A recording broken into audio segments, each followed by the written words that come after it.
everyone, welcome to this explainer. Today, we're taking a calm, academically grounded look at a really fascinating concept, boundary control planning, and specifically how the energetic paradigm interprets it to actually convert failure into structural decision space. Now, whether you're a researcher, an engineer, or a technology leader, figuring out how planning systems handle failure under finite budgets is incredibly relevant. So we're going to explore how systems can become significantly more stable, not by magically avoiding failure, but by explicitly mapping it. Let's dive in. Here's a quick roadmap of what we'll cover today. We'll start with the core problem with standard search, unpack the architecture of the energetic paradigm, and then look at the strict conditions, limits, and benchmarks that show us how boundary control actually works in practice. All right, section 1, the problem with search. Let's establish the fundamental flaw we see in uncontrolled planning. To really understand the solution here, we first need to clearly define the problem. If you think about conventional planning, it's basically a search over possible trajectories, right? If we look at the action horizon, let's call that T, and the available actions, A, the number of possible trajectories just explodes exponentially as that horizon grows. And, as we know, this exponential growth is the classic absolute root of planning difficulty. Because of this massive scale, the central problem isn't just figuring out how to choose the next best action. The real headache is preventing the planner from repeatedly exploring regions that have already proven to be completely invalid. An uncontrolled planner faces endless branching trajectories, it hits dead ends, and worst of all, it just repeatedly executes invalid actions. This rapidly chews through its finite search budget until there's nothing left. Which brings us to section 2, defining boundary control. This is a real paradigm shift in how we manage that expanding decision space. This perfectly illustrates the difference between our standard tools and the approach we're analyzing today. A heuristic search tries to rank options before execution. Ordinary replanning simply retries from the current state when it hits a wall. But boundary control, it's fundamentally different. It actively modifies the feasible region after a failure occurs. The key mechanism here isn't just trying again. It's the conversion of a failure into a persistent operational constraint. To do that, we have to formally define what a boundary is.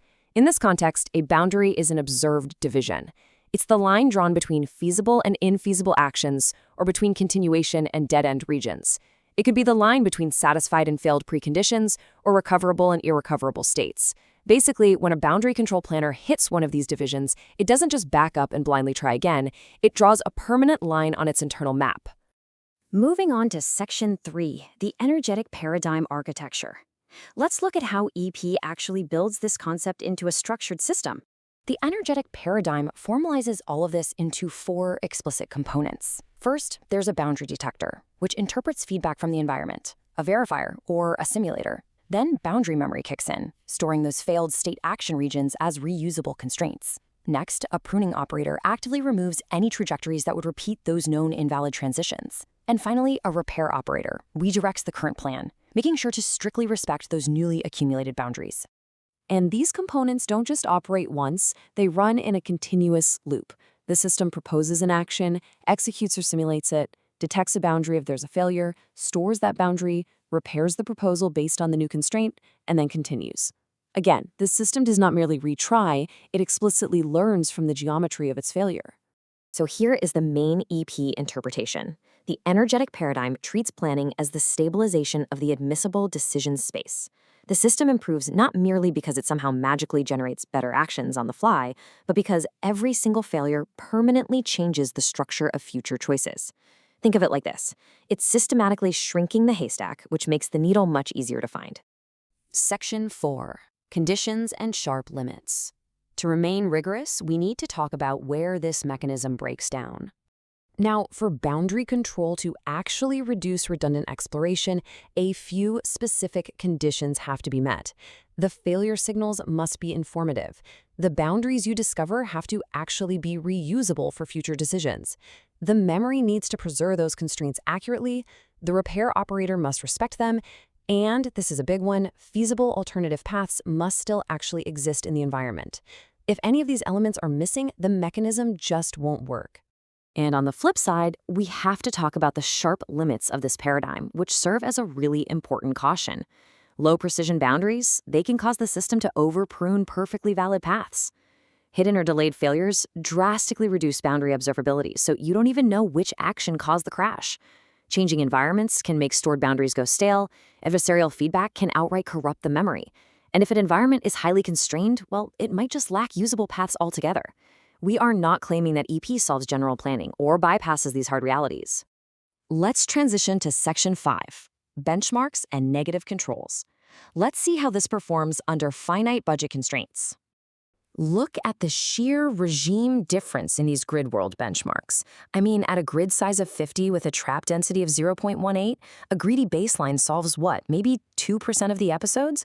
Meanwhile, boundary control solves over 88%. On top of that, the greedy baseline wastes its budget on an average of 170 invalid actions per episode. Boundary control hits fewer than 13. It is preserving its search budget by drastically reducing repeated invalid actions. But positive results aren't enough on their own. In scientific benchmarking, we need a negative control.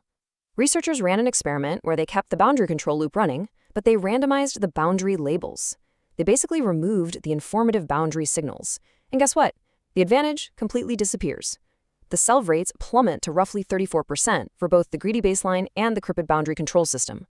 This negative control is incredibly important because it successfully isolates the mechanism. It proves that the success we saw doesn't come merely from throwing extra computation at the problem or writing a more complicated loop. The benefit depends entirely on preserving meaningful information about failure. Without that informative signal, the whole architectural advantage just vanishes. Finally, Section 6, stabilizing the decision space. Let's bring all this together and synthesize the design implications. By essentially muting the block zones in the system's memory, the actual feasible planning region becomes smaller, clearer, and way more stable over time. EP gives us a control interpretation of why some planners succeed under finite budgets. It leads to fewer repeated failures, preserves feasible paths, drastically lowers search waste, and gives the system a real shot at finding a successful trajectory before the budget expires. This quote perfectly captures the essence of the research. Planning improves when failure is preserved as information about where future search should not go. Now, we aren't making any claims of universal superiority, and obviously, toy benchmarks don't instantly establish real-world deployment safety. But from a commercially relevant design perspective, this principle absolutely holds true. Failure changes future behavior only when it becomes an explicit boundary on subsequent search. Thank you so much for joining me on this deep dive. I want to leave you with this final, provocative thought to ask of your own systems and architectures. When a planning system fails, does it merely try again, or does the failure permanently improve the structure of its future decisions?